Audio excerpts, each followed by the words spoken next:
Hello guys, আসসালামু আলাইকুম। This is মিয়ার স্পোর্ট রিশাদ। সকাল থেকে মাত্র গাইস আমরা 1.5 কিলো আসছি।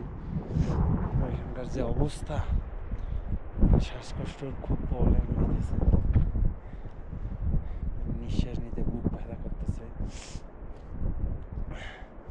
তারপরও গাইস, যেহেতু তিলচক যাওয়ার লাগবে, প্ল্যান ছিল তিলচক যাবো, ইনশাল্লাহ যাবো, কোনো সমস্যা নাই। আর এখানকার আবহাওয়া গাইস খুবই খুবই খুবই খারাপ। এই দেখেন তুষার পরে অবস্থা কি হয়েছে। এই ভাই দেখো, হৃদয় ভাই, একবারে হৃদয় ভাইয়ের অবস্থা খারাপ। আমরা কালকে যখন আমরা হাঁটছি তখন এতটা কষ্ট পাইনি, আজকে যে কষ্টটা পাইছি। কালকে হাঁটার পর বেস ক্যাম্পে ছিলাম, বেস ক্যাম্পে থাকার পর ওই রকম কষ্ট হয়নি। বেস ক্যাম্পে কিন্তু কেউ ঘুমাইতে পারেনি শ্বাসকষ্টর জন্য, সবাই শ্বাসকষ্ট হয়েছিল। পরে বেস ক্যাম্প থেকে এইটুকু আসতে অবস্থা সবারই খারাপ, সেটা বলে বোঝার মতো না গাইস।